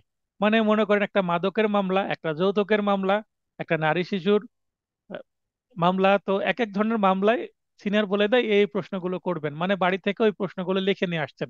একই প্রশ্ন সকল মামলায় করছে, তাই হয় সকল মামলা কি একই পরিস্থিতিতে তৈরি হয়েছে? সকল মামলার পরিস্থিতি বা বর্ণনা তো ভিন্ন ভিন্ন। অতএব কিছু কমন প্রশ্ন থাকতেই পারে, তাই বলে আপনি 10টা প্রশ্ন এই এই মামলায় করলেন, ওই একই 10টা প্রশ্ন আবার আরেক মামলায় করবেন, তাহলে হবে না। লিডিং কোশ্চেন গুলো কমন যদি হয়ে যায়, বারবার একই প্রশ্ন করছেন, তখন কিন্তু এইটা অপরপক্ষের আইনজীবী বুঝতে পারবেন যে এই অ্যাডভোকেট তো এই প্রশ্ন করে। অপরপক্ষের আইনজীবী সতর্ক হয়ে যাবে এবং বলে দিবে যে অ্যাডভোকেট আপনাকে এই 10টা প্রশ্ন করবে, আপনি এইভাবে উত্তর দিবেন। তার মানে বাদীপক্ষের অ্যাডভোকেট আপনার সম্পর্কে ধারণা পেয়ে যাবে যে এই ব্যক্তি তো বারবার একই 10টা প্রশ্ন করে। তার মানে আপনার যে প্রশ্ন সেটা পরীক্ষার প্রশ্ন যদি মানে আউট হয়ে যায়, আগে থেকেই ফাঁস হয়ে যায়, তেমন সেটার আর মূল্যায়ন থাকে না, তেমনি আপনার আর কোনো খেলা হবে না। মানে জেরাই আপনি ভালো সুবিধা নিতে পারবেন না অপরপক্ষের আইনজীবী আপনার সম্পর্কে ওয়াকিবহাল থাকার কারণে। এই কারণে আপনার প্রশ্নের প্যাটার্ন বারবার চেঞ্জ করতে হবে, কিছু কিছু নতুন ইনোভেশন, নতুন নতুন প্রশ্ন করতে হবে। এটা আপনার অভিজ্ঞতার আলোকে করতে হবে এবং এক এক যে এক এক মামলায় এক এক ধরনের প্রশ্ন আসবে। এটা আপনাকে মামলার জবানবন্দি কেমন দিল একটু আগে সেটা নোট করে তার ভিত্তিতে আপনাকে প্রশ্ন করতে হবে। এবং ওই মামলায় যদি 161 ধারা জবানবন্দি থাকে সাক্ষীর, 161 ধারা জবানবন্দিতে কি বলেছে সে, এখন কি বললো জবানবন্দিতে, এগুলো সবকিছু লক্ষ্য করে ইনস্ট্যান্ট আপনাকে 2-3টা প্রশ্ন, লিডিং কোশ্চেন হোক বা নর্মাল প্রশ্ন হোক, আপনাকে করার জন্য নিজেকে প্রিপেয়ার করতে হবে। তবে লিডিং কোশ্চেন যত ভালো করতে পারবেন, যত ইনোভেটিভ প্রশ্ন করতে পারবেন, তত কিন্তু সুবিধা, এবং আপনি তত ভালো একজন ডিফেন্স লয়ার হয়ে উঠতে পারবেন। অর্থাৎ প্রশ্নকারীর জিজ্ঞাস্য প্রশ্নের মধ্যেই উত্তর লুক্কায়িত থাকে, আর এরূপ প্রশ্নকে মূলত লিডিং কোশ্চেন বা ইঙ্গিতবাহী প্রশ্ন বলে। মানে প্রশ্নের মধ্যেই উত্তরের ইঙ্গিত থাকে, তাই এটার নাম হচ্ছে ইঙ্গিতবাহী প্রশ্ন। লিডিং কোশ্চেন এই কারণে, কারণ সাক্ষীকে লিড করা হচ্ছে, আপনি এটা উত্তর দেন, হ্যাঁ বা না। সাক্ষ্য আইনের 141 ধারায় এ বিষয়ে বলা হয়েছে। তাহলে একটু আগে আমি কি দিলাম, সূচনামূলক কিছু বাক্য দিলাম। এবার আমি চলে যাচ্ছি আইনে। প্রাসঙ্গিক আইন এই সংক্রান্ত কি বলেছে লিডিং কোশ্চেন বিষয়, সেটা এখন আমরা পড়ব। যেখানে বলা হয়েছে যে ইঙ্গিতবাহী প্রশ্ন বলতে এমন প্রশ্নকে বোঝায় যে উত্তর প্রশ্নকারী চাইছে তা প্রশ্নে উল্লেখ থাকে। তার মানে যে উত্তর প্রশ্নকারী চাইছে, প্রশ্নকারী বলতে ওই যে ডিফেন্স লয়ার চাচ্ছেন যে হ্যাঁ সে উত্তর দিকে হ্যাঁ বা না। তাহলে আমি এই ধরনের প্রশ্ন আরেকজনকে করে, একজনকে প্রশ্ন করব যে পাঞ্জাবি এবং লুঙ্গি পরেছিল তাই না, হ্যাঁ হ্যাঁ, তখন বলবে হ্যাঁ পাঞ্জাবি এবং লুঙ্গি পরেছিল। এমন স্টাইলে প্রশ্ন করব সে যেন সুরে সুর মিলাই, হ্যাঁ যেন বলে যায়, এইভাবে প্রশ্নটা আপনাকে করতে হবে। মানে এমন ভালোভাবে আচরণ করতে হবে, সুন্দরভাবে। কিছু কিছু ক্ষেত্রে আপনাকে খুব নরম সুন্দর ভাষায় প্রশ্ন করতে হবে, কিছু কিছু জায়গায় আপনাকে আবার কড়া এবং ধমকের ভাষায় প্রশ্ন করতে হবে, আর যেন এই যে সাক্ষী সে যেন ভয় পেয়ে হলেও আপনার সুরে সুর মিলায়। এইভাবে ধমক দেওয়া যায়, দেওয়ার বিধান আছে আইনে। কারণ আপনি তখন ধমক দিতে পারবেন যখন যে সাক্ষী সে মিথ্যা প্রশ্ন মানে মিথ্যা উত্তর দিচ্ছে এই ধরনের যদি মনে হয়, আপনার ধমক দিতে পারেন যে এটা তো আপনি মিথ্যা কথা বললেন, এই ধরনের বিষয় তো আপনি 161 ধারায় বলেননি। আপনি এর আগে যখন পুলিশ জিজ্ঞাসা করেছে, তো আপনি কিন্তু মিথ্যা সাক্ষী যদি দেন তাহলে কিন্তু আপনার জেল হতে পারে। কারণ মিথ্যা সাক্ষী দিলে কিন্তু সেটা অপরাধ। আপনাকে এখান থেকে অ্যারেস্ট করে আপনাকে জেলখানায় দিয়ে দিতে পারে, এই ধরনের আপনি ভয় দেখাতে পারেন। ভয় দেখানোর বিধান আছে। এটা কিন্তু ম্যাজিস্ট্রেট কি করবে না, আপনাকে বাধা দিবে না। এবং অপর পক্ষের আইনজীবী যদি আপনাকে এখানে অবজেকশন বলে দাঁড়ায়, তারপরেও হয়তোবা দুই একবার আপনাকে থামিয়ে দিবে, তারপরেও কিন্তু আপনাকে থামাতে পারবে না। কারণ এইটা হচ্ছে আর্ট অফ ক্রস এক্সামিনেশনের একটা বিষয়, যে কাউকে আপনি ধমক দিবেন না কাউকে মিষ্টি ভাষায় কথা বলবেন। হেসে হেসে তার আপনি সত্যকে মিথ্যা প্রমাণ করে দিতে পারবেন, আবার কাউকে ধমকও দিতে হতে পারে। এটা আপনাকে বুঝতে হবে যে এখানে সাক্ষীটা, যে ব্যক্তি সে কে দাঁড়িয়ে আছে, একজন শিশু না একজন নারী, না একজন পুরুষ না বৃদ্ধ, তার কর্ম কি, তার পেশা কি, সে শিক্ষিত না অশিক্ষিত, অনেক কিছু নির্ভর করে। তো সবাইকে তো আর সব ধরনের প্রশ্ন করা যায় না। তবে যিনি মানে মাদকের মামলায় যিনি পুলিশ থাকেন, পুলিশদেরকে র্যাবদেরকে প্রশ্ন করতে খুব মজাই লাগে। কারণ ওই সময় তো আপনাকে স্যার স্যার করবে, আপনাকে নম নম করবে। তো এই ধরনের ব্যক্তিকে প্রশ্ন করতে এই কারণেই ভালো লাগে, কারণ রাস্তাঘাটে যতই নিজেকে মানে অনেক বড় পর্যায়ের ব্যক্তি মনে করুক না কেন, আদালতে কিন্তু তিনি একজন সাক্ষী, এবং আপনি যে প্রশ্ন করেন না কেন সে প্রশ্নের উত্তর দিতে তিনি বাধ্য। আপনি পুলিশকে ধমকও দিতে পারবেন, সমস্যা নাই। আচ্ছা, প্রশ্নের এই ধরনের প্রশ্নের মধ্যে উত্তর থাকার কারণে উত্তরদাতাকে কষ্ট করে কিছু বলতে হয় না, বরং কেবল হ্যাঁ বা না বলাই যথেষ্ট। আচ্ছা, প্রশ্ন করা হলো যে আপনি আসামি লুঙ্গি এবং পাঞ্জাবি পরেছিল, তাই না? এখন সে হ্যাঁ বা না বলবে, কিন্তু মনে করেন যে বাস্তবে সে লুঙ্গি পরেছিল আর উপরে কি পরেছিল, শার্ট পরেছিল। লুঙ্গি নিচে উপরে শার্ট পরেছিল। এখন হ্যাঁ বা না যদি উত্তর দেয়, হ্যাঁ বললেও এটা কিন্তু ভুল হয়ে যাবে, না বললেও ভুল হয়ে যাবে। কেন? হ্যাঁ বললে অর্ধেক সঠিক, না বললেও অর্ধেক সঠিক, অর্ধেক ভুল। তাহলে খুব ক্রিটিক্যাল একটা প্রশ্ন। এখন যদি সে বলে যে হ্যাঁ সে লুঙ্গি পরেছিল কিন্তু পাঞ্জাবি পরেছিল না, উপরে শার্ট পরেছিল, এটা বলতেই দিবে না, তখন ধমক দিবে। আপনাকে কি বলেছি যে আপনি বাড়তি কিছু বলেন? আপনাকে ব্যাখ্যা চেয়েছি? আমি খালি জিজ্ঞাসা করেছি হ্যাঁ বা না, সেটা উত্তর দেন। এইভাবে দেখেন, খুবই টেকনিক্যাল একটা প্রশ্ন, যে হ্যাঁ বললেও মিথ্যা হয়ে যাবে, না বললেও মিথ্যা হয়ে যাবে। তো এই ধরনের লিডিং কোশ্চেনের মধ্যে কিন্তু এমন একটা ফাঁদ থাকে, যে ফাঁদে সাক্ষীদেরকে নিয়ে আসার চেষ্টা করা হয়। উদাহরণ, বিরুদ্ধ পক্ষের অ্যাডভোকেট জানতে চাইলেন, রহিম খুন হওয়ার সময় আপনি হত্যাকারী করিমকে কালো পোশাকে দেখেছিলেন, তাই না? ওই যে পোশাকের প্রশ্ন এখানে করছে, তার মানে কালো পোশাক পরেছিল, তাই না আসামি? এই প্রশ্নটি নিজেই ধারণা দেয় যে করিম একটি কালো পোশাক পরেছিল। এই প্রশ্নটি সাক্ষীকে ইঙ্গিত দিচ্ছে যে প্রশ্নকর্তা তার জবাবে কি চাই। তার মানে কি কালারের পোশাক পরেছিল সেটা প্রশ্ন করছে না, কালো পোশাক পরেছিল কিনা সেটা জিজ্ঞাসা করছে। হয় হ্যাঁ বলতে হবে, না হলে না বলতে হবে। হয়তো এমন একটা কালারের পোশাক পরেছিল যেটা অর্ধেক কালো অর্ধেক সাদা, দুই দুই কালারের পোশাক থাকতে পারে না? অন্যদিকে যদি বিরুদ্ধ পক্ষের অ্যাডভোকেট জিজ্ঞাসা করেন করিম কি পরেছিল, এই প্রশ্নের উত্তর পূর্ববর্তীটির মতোই, তবে প্রশ্নটির কোনো ধারণা নেই। অর্থাৎ এখানে পোশাক কি পরেছিল সেটা জিজ্ঞাসা করেছে। পোশাক নিয়ে উপরেরটাও প্রশ্ন, নিচেরটাও প্রশ্ন। জানতে চাওয়া হচ্ছে পোশাকটা কেমন ছিল, কিন্তু উপরে বলে দিচ্ছে কালো পোশাক কিনা, এবং নিচে পোশাক কি পরেছিল সেটা জিজ্ঞাসা করছে। তার মানে নিচেরটা হচ্ছে ওপেন কোশ্চেন আর উপরেরটা হচ্ছে লিডিং কোশ্চেন। এটি একটি সাধারণ প্রশ্ন বা ওপেন কোশ্চেন যেটাকে আমরা বলছি, এবং কোনোভাবে ইঙ্গিত দিচ্ছে না। অর্থাৎ পোশাকের রং বা কি পোশাক, পাঞ্জাবি না লুঙ্গি না প্যান্ট, কিছুই বলছে না। আদালত এই ধরনের প্রশ্নের অনুমতি দেয়। মানে জবানবন্দিতে এই ধরনের প্রশ্নে করা যাবে, কিন্তু লিডিং কোশ্চেন কিন্তু জবানবন্দিতে করা যাবে না। লিডিং কোশ্চেন কিন্তু সাধারণত জেরাতেই করা যায়। জেরাও জবানবন্দিতে ইঙ্গিতবাহী প্রশ্ন করার নিয়মাবলী আলোচনা করেন। অর্থাৎ ইঙ্গিতবাহী প্রশ্ন কখন করতে হবে, জেরাতে না জবানবন্দিতে? সাধারণত জেরাতেই করতে হয় ইঙ্গিতবাহী প্রশ্ন, কিন্তু জবানবন্দিতেও কিছু কিছু ক্ষেত্রে করা যায়, সেগুলি আমরা দেখব।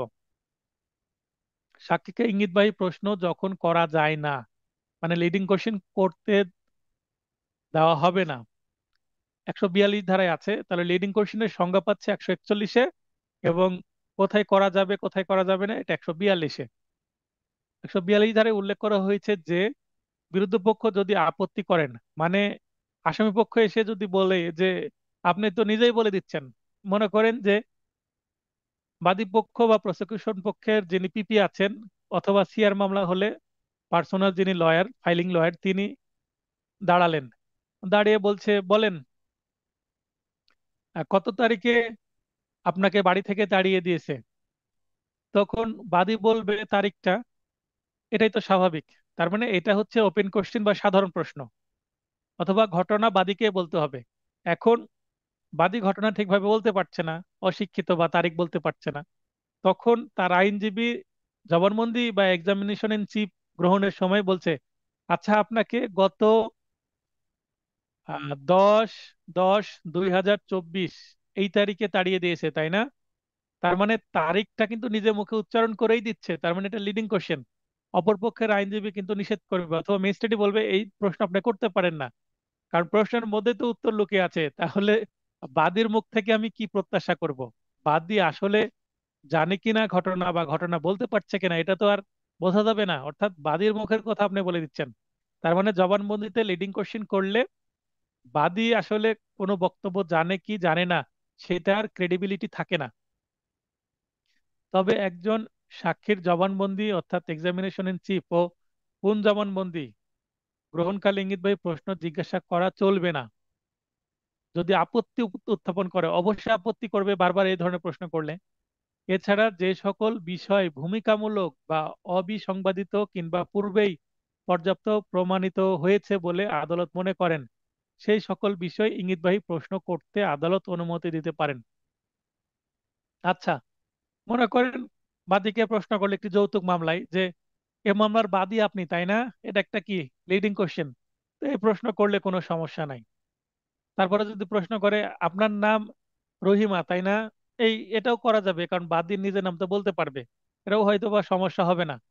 পরে প্রশ্ন করলো, আচ্ছা এই মামলার যে 1 নম্বর আসামি এটা আপনার স্বামী তাই না, বা প্রাক্তন স্বামী তাই না, সে বলবে হ্যাঁ, এটাও করতে পারবে, কারণ এই মামলা যেহেতু আমলে গ্রহণ করা হয়েছে, তার মানে এই মামলায় নিশ্চয় একটা সরি, একটা কাবিননামা দেওয়া হয়েছে, এবং মামলা জবানবন্দির সময় কিন্তু এই জিনিসগুলো আসছে ফাইলিং এর সময়। 100 ধারার সিআরপিসির 100 ধারায় যে জবানবন্দি বা বাদীকে পরীক্ষা করার যে বিষয়টা ছিল, ফাইলিং এর সময় এগুলো প্রমাণিত একটা বিষয়, বা অবিসংবাদিত, মানে এটা স্বীকৃত বিষয় উভয় পক্ষ কর্তৃক। তাই এই এই রিলেটেড জিনিসগুলো বাদী নিজে বলুক আর আইনজীবী শিখিয়ে দিক, সেটা ম্যাটার করবে না। কিন্তু মূল বিষয়গুলো বা ঘটনার যে মূল বক্তব্য, সেটা বাদীকে নিজেকেই বলতে হবে। তারিখ, স্থান, সময়, কত টাকা যৌতুক চেয়েছে, আপনার কাছ থেকে কত টাকা যৌতুক চেয়েছে বলেন, এ প্রশ্ন করা যাবে, সমস্যা নেই। টাকার পরিমাণটা তখন বাদী বলবে 2 লাখ বা 3 লক্ষ বা 5 লক্ষ। এখন যদি বলে আপনার থেকে 5 লক্ষ টাকা যৌতুক চেয়েছে তাই না, এ প্রশ্ন করা যাবে না। এই প্রশ্ন করলে কিন্তু অপরপক্ষের আইনজীবী খেপে যাবেন এবং দাঁড়াবেন যে স্যার এই প্রশ্ন করা যাবে না। আশা করি বুঝতে পেরেছেন যে জবানবন্দিতে কেন লিডিং কোশ্চেন করা যায় না। করে দিলে তো মানে সবকিছু দেখেই বলে দিল, কারণ আইনজীবী তো আইনজীবীর হাতে নথি আছে, ফাইলিং যে কমপ্লেন সেটা তো হাতে আছে, বা মামলার এজাহার আছে সাথে, এজাহার দেখেই তো আসামি বলে দিবে, সরি আইনজীবী বলে দিবে বাদীকে। তো বাদীর আর কিসের নিজের বক্তব্য থাকছে, সেখানে দাঁড়িয়ে যে নিজে বক্তব্য পেশ করবে সেটা তো আর দরকারই নাই, সেটার আর কোনো মূল্যই থাকবে না। তো সাধারণত সাক্ষীকে আহ্বানকারী পক্ষ নিজ সাক্ষীর কাছে ইঙ্গিতবাহী প্রশ্ন জিজ্ঞাসা করতে পারেন না। তবে যদি বিরোধ পক্ষ আপত্তি না জানায় এবং আদালত অনুমতি দিলে জবানবন্দি এবং পুনঃ জবানবন্দির সময়েও ইঙ্গিতবাহী প্রশ্ন জিজ্ঞাসা করা যাবে। নিম্নলিখিত ক্ষেত্রে ইঙ্গিতবাহী প্রশ্ন জিজ্ঞাসা করা যাবে কোন কোন ক্ষেত্রে? যে ইঙ্গিতবাহী প্রশ্ন ও তার উত্তর ভূমিকামূলক, এই যে আপনি এই মামলার বাদী বিবাদী আপনার স্বামী, আপনাদের বিবাহ হয়েছিল, তারপর সংসার করছিলেন, এই যে প্রথমে যে কিছু কথা, মানে বাদীকে শুরু করতে হেল্প করা, সেগুলোর সমস্যা নেই। যে বিষয়টি নিয়ে কোনো প্রকার সন্দেহ বা বিতর্ক নেই, অর্থাৎ আসামি পক্ষ যেটা মেনে নিয়েছে এবং প্রমাণিত। কারণ অ্যাডমিটেড ফ্যাক্ট বা যেটা অপরপক্ষ স্বীকার করে নিয়েছে সেটা তো আর প্রমাণের দরকার নাই। তো ওইটা জবানবন্দিতে ইঙ্গিতবাহী প্রশ্ন করলেও সমস্যা নাই। ইঙ্গিত ভাই এমন প্রশ্ন যা সাক্ষীর স্মৃতিচারণে সহায়তা করবে, অর্থাৎ কোনো কিছু ভুলে গেছে সেটা মনে করে দিতে একটু ইঙ্গিত দেওয়া। কোনো কিছু শনাক্ত করে এমন ইঙ্গিতবাহী প্রশ্ন, যেমন এখানে একটা জব্দ তালিকা আছে, তো জব্দ তালিকার যিনি সাক্ষী, তো মাদক মামলায় সে জব্দ তালিকা এইভাবে দেখিয়ে দেওয়া হয়। তো এইভাবে দেখিয়ে দিয়ে বলছে যে এই যে এটা একটা জব্দ তালিকা, এই জব্দ তালিকায় যে 2 নম্বর সাক্ষী রহিম এবং এর পাশে যে সই আছে রহিমের, এটা কি আপনার স্বাক্ষর? তখন রহিম কি বলবে, হ্যাঁ এটা আমার স্বাক্ষর। এটা ইঙ্গিতবাহী প্রশ্ন, তার মানে এই স্বাক্ষর রহিমের কি না, এটা লিডিং কোশ্চেন করা হচ্ছে। তো এই ধরনের প্রশ্ন করা হবে শনাক্ত করার জন্য। পর্যাপ্ত রূপে প্রমাণিত হয়েছে এমন বিষয়, মানে যে বিষয়টা প্রমাণিত হয়েছে সেটা করা যাবে। এই বিষয়গুলো জবানবন্দিতে করা যাবে। ইঙ্গিতবাহী প্রশ্ন যখন করা যায়, তার মানে আমরা জবানবন্দিতে সাধারণত করা যাবে না, তবে এই যে উপরের 5টি প্রকার প্রশ্ন জবানবন্দিত করা যাবে, এটা হচ্ছে এক্সেপশনাল। আর কখন করা যাবে? সাক্ষ্য আইনের 143 ধারা অনুসারে। তাহলে আমরা লিডিং কোশ্চেন সম্পর্কে 3টা ধারা জানতে পাচ্ছি: 141 সংজ্ঞা, 142 জবানবন্দিতে লিডিং বাহী প্রশ্নের বিষয়ে, এবং 143 হচ্ছে ক্রস এক্সামিনেশন বা জেরাতে লিডিং কোশ্চেন করার বিষয়। ক্রস এক্সামিনেশন বা জেরার সময় সাক্ষীকে ইঙ্গিতবাহী প্রশ্ন জিজ্ঞাসা করা যেতে পারে। আসলে এটাই তো ইঙ্গিতবাহী প্রশ্ন জিজ্ঞাসা করার সময়, জেরা। ইঙ্গিতবাহী প্রশ্ন জিজ্ঞাসা না করলে তো সে ভালো লয়ারই হবে না। অর্থাৎ জেরার সময় বিরুদ্ধ পক্ষ আদালতের অনুমতি ব্যতীতই সাক্ষীকে ইঙ্গিতবাহী প্রশ্ন করতে পারবে, যে কোনো ইঙ্গিতবাহী প্রশ্ন করতে পারবে। কারণ জবানবন্দি গ্রহণের সময় সাধারণত কোনো একটি পক্ষ কর্তৃক আহত ব্যক্তি বা তার পক্ষেই সাক্ষ্য প্রদান করে থাকেন। সুতরাং সাক্ষীর উত্তর খণ্ডন করার জন্য, উত্তর খণ্ডন বলতে সে যে সত্যি কথা বলছে না মিথ্যা কথা বলছে, এটাকে বলা হচ্ছে খণ্ডন বা রিবুট।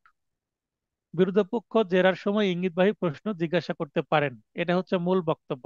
এখানে আপনি কিছু উদাহরণ দিতে পারেন, এর আগে যেমন লিডিং কোশ্চেনের উদাহরণ দিলাম যে এই ধরনের প্রশ্ন করতে পারবে। তাহলে এই প্রশ্নের উত্তরটা আরো ভালো হবে।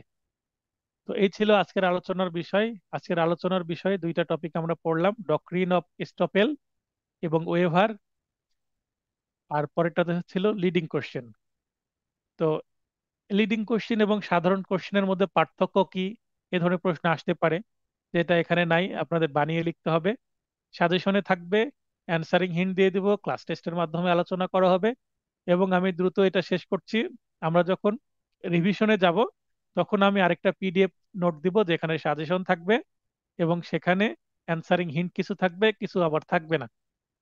তো সেগুলো আপনাদেরকে বানাতে হবে। কেন বানাতে হবে? কারণ আপনার নিজের মেধাকে কাজে লাগাতে হবে, আপনার সৃজনশীলতাকে কাজে লাগাতে হবে, যেন পরীক্ষার খাতাতে একটা আনকমন প্রশ্ন আসলে আপনি সেটার উত্তর করার মতন মানসিক প্রস্তুতি বা দক্ষতা আপনার তৈরি হয়।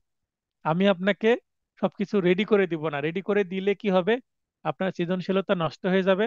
সবকিছু রেডি করে দিলেও আপনি যতই বাজারের সকল গাইড বইও পড়ে শেষ করেন, তারপরেও আপনি 50% প্রশ্ন কমন পাবেন কিনা তার কোনো গ্যারেন্টি নাই। কারণ এখন যে প্রশ্ন প্যাটার্নে প্রশ্ন হচ্ছে, নতুন প্রশ্ন আপনাকে ফেস করতেই হবে। কিন্তু হ্যাঁ, এই টাইপের প্রশ্ন হয়তোবা আপনি কমন পেলেন, কিছু কিছু আনকমন পেলেন, তো আপনাকে বুঝে উত্তর করে আসতে হবে। যেমন আমি ক্লাস টেস্টে যেটা করছি, ক্লাস টেস্টে দেখেন আমি কিছু প্রশ্ন কমন দিচ্ছি, আবার কিছু প্রশ্ন নতুন দিচ্ছি আনকমন, কিন্তু তারপরেও আপনি সেটা ট্রাই করলে কিছু না কিছু উত্তর করতে পারছেন। আমি এটাই চাচ্ছি যে আপনারা ট্রাই করেন এবং কিছু না কিছু উত্তর করেন। যারা ক্লাস টেস্টের ফেস করছেন, ক্লাস টেস্ট দিচ্ছেন, তারা তো ভালো করছেন। আপনারা পরীক্ষা কম দিচ্ছেন, এই কারণে আমার খাতা দেখার আগ্রহ কমে গেছে। তো অনেকে আবার প্রমিস করছে, স্যার আমি কালকে বা পরশুদিন পরীক্ষা দিব ব্যস্ততার কারণে, তার অপেক্ষা করেও আমি কিন্তু থাকছি। আর যেমন আমি শুক্রবারে পরীক্ষা নিয়েছি, 2-1 জন আমাকে বলেছে, স্যার আমি আজকে পরীক্ষা দিতে পারবো না, কাল পরীক্ষা দিব বা পরশুদিন দিব। তো হয়তো বা কথা অনুসারে পরের দিন একজন পরীক্ষা দিলেন। তাই আমি শুক্রবারে কি হয়, কেউ যদি আমার কাছে প্রমিস না করে যে স্যার আমি কালকে পরীক্ষা দিব, ডিলে পরীক্ষা দিতে না চাই, তাহলে কি করতে পারি, আমি সেই দিনই সবকিছু অ্যান্সারিং রেডি করে, খাতা রেডি করে আমি ফেলতে পারি, কারণ পরের দিন আমার কোর্ট থাকে না। কিন্তু যখন আমি একদিন ডিলে করে ফেলি, রবিবার থেকে কোর্ট শুরু হয়, তখন আমার চাপ শুরু হয়।